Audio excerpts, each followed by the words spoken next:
BWTMONLINE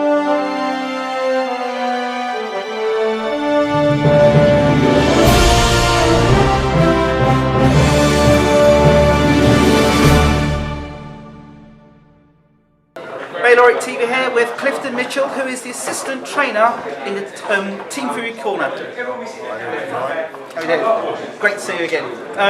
The last time we spoke was, I believe, at Wembley. It was Groves and Frutch. Were you surprised at the result? No, I wanted him to get his face smashed off, to be fair. Oh, that's... Just my opinion.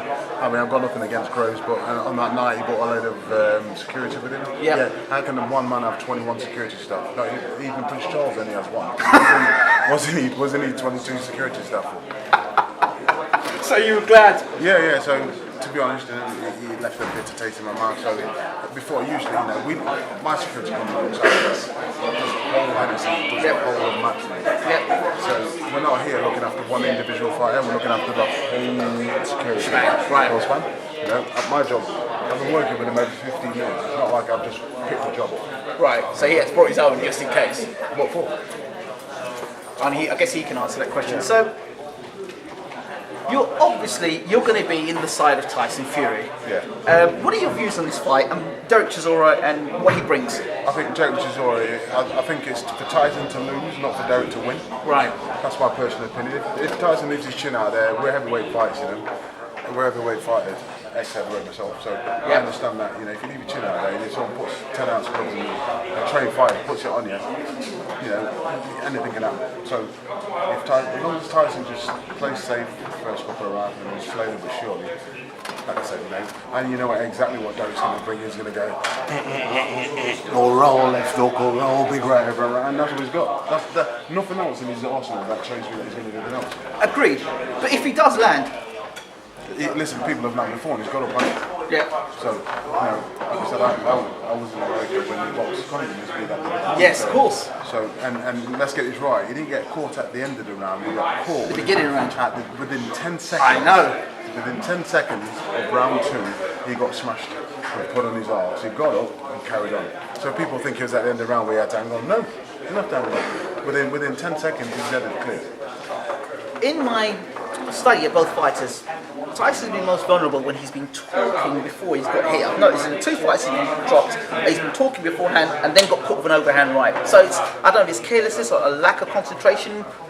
I think to be fair, Tyson probably didn't underestimate him in the slightest. He knew the kid was going to be fast and the kid was going to be determined.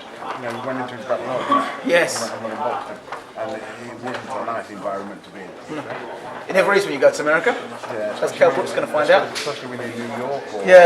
So I think let's get it right. I don't think that Chisora is easy to fight. I think it's an easy fight. Me personally, I think it's an easy fight. Okay. I think it's an easy fight, and we're talking about 2 heavyweights here, so anything can happen. As long as he stays nice and tight for the first couple of 3 rounds, and keeps. Listen, Chisora's going to fit, rolling, thinking he's Joe Fraser, rolling in. As long as you keep him there, clipping. Yep. Yeah. But Tyson has to hit him to keep him honest. Yeah.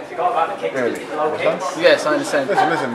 I thought that he was doing a very good job on David A. I thought David A was getting beat, just about to get beat before he caught him. It was a sloppy punch he was throwing. I don't know what kind of punch it was. Yeah, he slaps anyway. You look at Dereck Chisora, he slaps a lot anyway.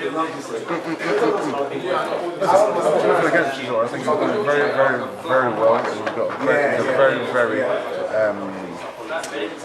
tough man. Yeah. Tough man. He's doing well for lack of a Okay. Let's talk about the next big fight. Kell Brook against Sean Porter. I'm asking that because you're a Sheffield man. Yeah. You roll with them guys, so. Yeah. I think Kell Brook. The easiest way to explain this, unless you've been in with a really good Ingle fighter, you wouldn't understand how your timing gets taken off. Right. Now, for Sean Porter, he's going to catch Kell within the last, I think it's going to be the championship rounds. That's any way you're going to get up to him. You ain't going to catch him early. Can't see him catching early. I think Porter, if he's going to beat Kell, he's going to beat him from round 10 to 12. You think so? Yeah, that's where he's going to be. I can't think. You don't think Porter's going to come out first round Tyson style and try Tyson-esque and try and those hooks? My concern with this fight is Kell Brook on the back foot against the ropes in America. That, you know. Yes, but you know what? Kell Brook is not what you call a typical Ingle fighter. No, he isn't. He's not going around, he's not doing all this and all that. He's more of a stand-up boxer. So, right. So I feel and Kell Brook is a decent puncher. Okay, but I mean, if you talk about all those Ingle fighters beforehand, you talk about whether it be Johnny, Ryan, Naz, all those guys, they all had the, I think, had the right preparation. They fought British, Commonwealth, European. They had the way up. They had the meaningful testing fights to get them there.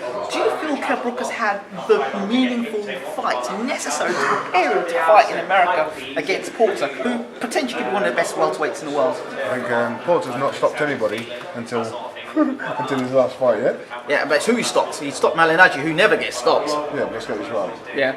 Never get stopped. But how old is Malignaggi? How long has this man been on it? How long has this man been boxing? Over 10 years, been a professional. Yeah. So let's get it right. You know, he's the back end of it. He didn't box a fresh Malignaggi. He didn't box a Malignaggi that Cotto boxed. Let's get it right. And there's no disrespect to Sean Porter, but he didn't box the best Malignaggi. Understand? Okay. Even though Malignaggi doesn't punch anyway, so he can walk through. You can walk through his shots. Okay, so who would you say Brook has fought to prepare him for Porter? Do you know what? I think because you look at the Carson Jones fight. This is not being critical. It's just the Carson Jones fight. If that people say, do you know what? Okay, look at this. I think if Carson Jones boxed Kell and Kell prepared properly for that fight, yes, I don't think he did. Right. Understand? Because he's not the best. He's not the best at preparation. But you know, right. since that fight, he has stepped his game up. And do you know what? At the end of the day, when he boxes him, is it next month he's boxing? Yes, August 20th. Yeah, when he boxes him, then it's going to boil down to. Is he good enough? We'll find out then. Because nobody knows until then. It's like this fight here. The only thing is that they've done this before. Yep. And Tyson beat him, a fat overweight Tyson. Right. Beat him. Now he's in shape. Right.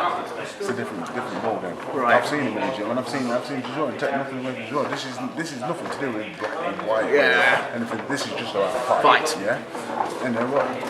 You know, gypsies and Irish, they're all the same. Yeah. You know? Yeah. They're all the same. Yeah. Absolutely. You know what? You can't do nothing. They have it harder than black people. Yeah. You know what I mean? So you know, like the 70s and the 60s, come on, no blacks, no Irish, no dogs. Yes. So you know, they still have a bit of a stigma to them. He is probably the nicest bloke to me.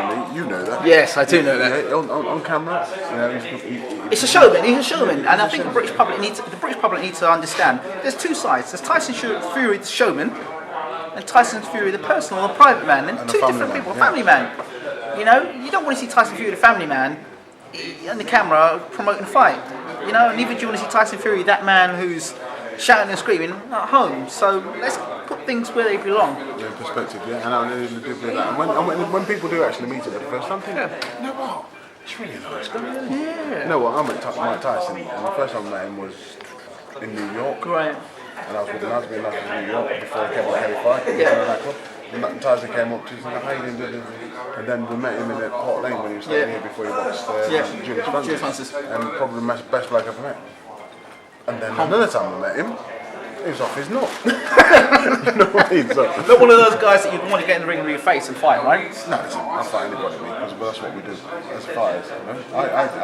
To be fair, I should have boxed. It could have been me that boxed Tyson. Really? Yeah, because at that time I just finished boxing, and it was a Frank Warren fight, and I was a Frank Warren fight. Right. So it should have been me. So Julius, you got lucky, man. We didn't get. You got lucky, you got paid. But I would have never put them sponsorship on my feet. Because I'm looking to win. So, take me back. Why did you retire? What happened to you? Failed brain scan. Oh, wow. Well, they didn't actually fail a brain scan. The same brain scan that they said they had a problem with, they passed. Right. I boxed, and after I boxed, they failed it. Right. So, did I fail it or did I not fail it? Wow. The same scan without, so I had another scan that was had some more neurosurgeons look at it. They said there's not a problem with it, but this is the time when Michael Watson was so anything, the slightest thing was knocking everything back. Yeah, so you just. That was in that area. Do you regret it, or just the way it is? No, yeah, of course, because you know, I was for the European title my last fight, so against Shelko Maverick. You know? Yes, I love Zelko Maverick. What happened to him? Fought Lennox Lewis, and he put it on Lennox in the 10th round. Yeah, but you know what? He had illness as well. That guy's but a monster. Do you know what? You know, I'm blessed because in my heavyweight career, there's 3 fighters that boxed that died. Michael Tukovic, Wow. he's died. Michael Moore, he died. James O'Brien. Oh, yes, yes. Three heavyweights that fought, you know? And they got Maverick with a mad illness. Yeah, man. It's just then he's got. Some bone deficiency. He was good. Bad heavyweight though. He was really good, strong. You know what? And I'll tell you all now, they've all had the enhanced drugs put into the system. All of them. I sparred with him, mate. And I sparred with Maverick before he boxed. Sparred with Axel Schultz. Yeah, Axel Schultz. I remember him. Fought Michael Moore for the title. No, he was I'm sure he was Schultz. And he fought Foreman as well. Yeah, I think didn't Yeah. Thank you so much for talking to BWTMONLINE TV. Wicked. BWTMONLINE TV, we're out.